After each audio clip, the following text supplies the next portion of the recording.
ఒక గ్రామంలో ఒక పేదరాలికి కన్నడు అనే కొడుకు ఉండేవాడు. తల్లి వాడి చేత ఏ పని చేయించలేకపోయింది.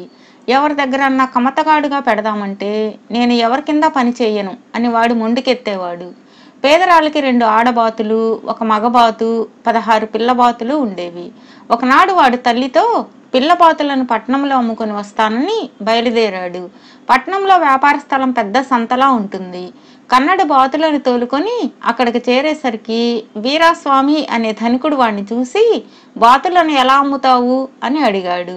జతకు 2 వెండి వరహాలు, దేవుడు అడిగినా అంతకు తక్కువకు ఇచ్చేది లేదు అన్నాడు కన్నడు. ఈ వీరాస్వామి నగరమంతా కొనగల ధనికుడు. ఆయన కన్నడితో, దొంగ వెధవా, నాతో బేరం ఆడగలవాడివా నువ్వు, జతకు 2 సత్తు మాడలిస్తాను అన్నాడు. వెండి వరహాలని చెప్పాను కదా అన్నాడు కన్నడు. ఈ వెధవను ఇంటికి పట్టుకురండి, బాతులను కూడా తోలుకురండి అని వీరాస్వామి తన వెనక ఉన్న 2 నౌకర్లతో చెప్పాడు. కన్నడిని వాళ్ళు వీరాస్వామి ఇంటికి ఈడ్చుకుపోయి యజమాని ఆజ్ఞ మీద చింతబరికతో 25 దెబ్బలు కొట్టారు.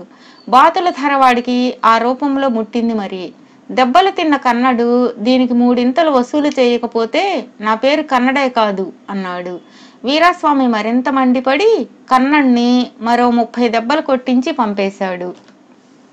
తరువాత కన్నడు చాలా ఏళ్ల పాటు ఊళ్ల వెంట తిరిగి బతుకుతూ పెద్దవాడయ్యాడు. కానీ వీరాస్వామి మీద వాడికున్న కసి మాత్రం తగ్గలేదు. కొంతకాలానికి వాడు వీరాస్వామి ఉండే పట్టణానికి తిరిగి వచ్చి వీరాస్వామి కొత్తగా ఒక పెద్ద భవంతి కట్టిస్తున్నట్లు విన్నాడు. వెంటనే వాడు వడ్రంగిలాగా వేషం వేసుకుని ఇల్లు కట్టే చోటికి వెళ్ళి అక్కడ ఒక పక్కగా పేర్చి ఉన్న కలపను తనిఖీ చేయసాగాడు. వీరాస్వామి వాణ్ణి చూసి దగ్గరకు వచ్చి, ఎవరు నువ్వు, నీకు కలపనాణం తెలిసినా ఏమిటి అన్నాడు. నేను దూరదేశపు వడ్రంగినండి, అంతో ఎంతో పేరు తెచ్చుకున్న వాణ్ణే, కలపనాణం నాకెందుకు తెలియదు అన్నాడు కన్నడు. ఈ కడుతున్న ఇంటికి ఈ కలప తగి ఉంటుందా అని వీరాస్వామి అడిగాడు. ఇల్లు తగినట్లు ఉండాలంటే ఈ కలప పనికిరాదు అన్నాడు కన్నడు. వీరాస్వామి కొంచెం సేపు ఆలోచించి, నా ఇలాకాన కొంత అడవి ఉన్నది, అక్కడికి పోదాం పదా, పనికి వచ్చే చెట్లు చూపింతువు గాని అన్నాడు. ఇద్దరూ కలిసి చెట్లు కొట్టే వాళ్లను వెంటబెట్టుకుని అడవికి వెళ్లారు. కన్నడు కొట్టదగిన చెట్లను ఎంచి పనివారికి చూపుతూ వీరాస్వామిని అడవి లోపలికి తీసుకుపోయాడు.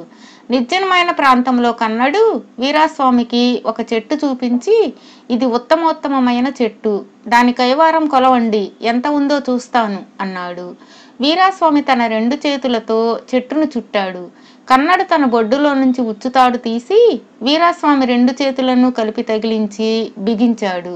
తరువాత వాడు ఒక బెత్తం చెట్టు నుంచి విరిచి తన కసి తీరిన దాకా వీరాస్వామిని బాది వీరాస్వామి జేబులో నుంచి డబ్బుల సంచి తీసి తన బాతుల ధరను తీసుకుని, నేను వడ్రంగిని కాను, కన్నణ్ణి, బాతుల కన్నణ్ణి, నాకు డబ్బులు ఎగవేసి 55 దెబ్బలు ఇచ్చావు, దెబ్బల బాకీ తీరింది, బాతుల ధర వసూలు చేసుకోవడానికి మరి 2 సార్లు వస్తాను అని చెప్పి అక్కడి నుంచి వెళ్ళిపోయాడు.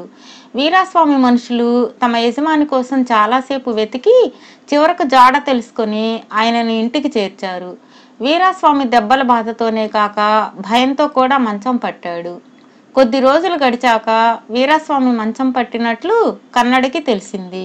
వాడు వైద్యుడిలాగా వేషం వేసుకుని ఊరి సత్రానికి వచ్చి వీరాస్వామి జబ్బు గురించి మాట్లాడుకునే వారితో, ఆ పెద్ద మనిషికి నేను క్షణంలో నయం చేయగలను అన్నాడు. ఈ వార్త వీరాస్వామికి అందింది. ఆయన కొత్త వైద్యుణ్ణి తన ఇంటికి పిలిపించాడు.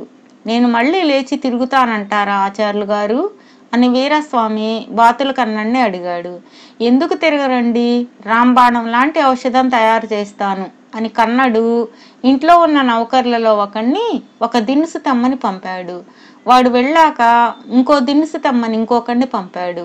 ఇలా ఉన్న నౌకర్లందరినీ పంపేసినాక వాడు మూలనున్న దుడ్డుకర్ర తీసి, అసలు చికిత్స ఇది, నేను వైద్యుణ్ణి అనుకున్నావా, కాదు, బాతుల కన్నణ్ణి, బాతుల ఖరీదు పుచ్చుకోవడానికి 2వసారి వచ్చాను అన్నాడు. వీరాస్వామి కేకలు కూడా పెట్టలేదు. భయంతో ఆయనకు నిలువుగుడ్లు పడిపోయాయి. కన్నడు కర్ర అవతల పారేసి పెట్టెలన్నీ తెరిచి బాతుల డబ్బు పుచ్చుకొని ఇంకొకసారి వస్తాను అంటూ వెళ్ళిపోయాడు. తర్వాత చాలా ఏళ్లు గడిచాయి. వీరాస్వామి మళ్ళీ లేచి తిరుగుతున్నాడు. ఆయన బాతుల కన్నడిని పూర్తిగా మర్చిపోయాడు కూడా. కన్నడికి మాత్రం మరొకసారి వీరాస్వామిని కలుసుకోవాలి అనిపించింది. ఒకరోజు ఉదయం వాడు పట్నంలో వర్తక స్థానానికి వెళ్ళాడు.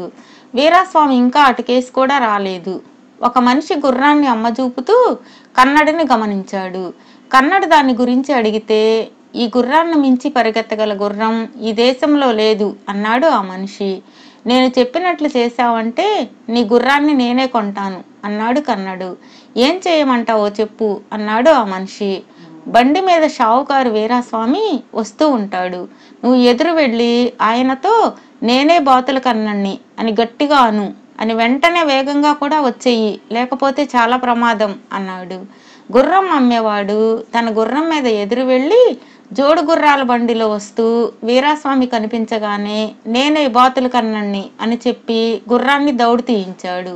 వీరాస్వామి ఆవేశంగా బండిని ఆపించి బండి గుర్రాలను విప్పించి తన నౌకర్లతో వాణ్ణి పట్టుకున్న వాడికి 2 బంగారు కాసులు ఇస్తాను, త్వరగా వెళ్ళండి అన్నాడు.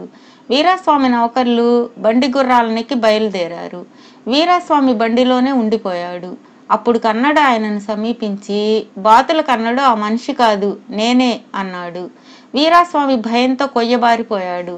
కన్నడు ఆయన జేబులో చెయ్యి పెట్టి డబ్బుల సంచి తీసేసుకుని, ఇక నీతో నా పని తీరిపోయింది అని వెళ్ళిపోయాడు. తరువాత వీరాస్వామి వాణ్ణి మరి చూడనే లేదు.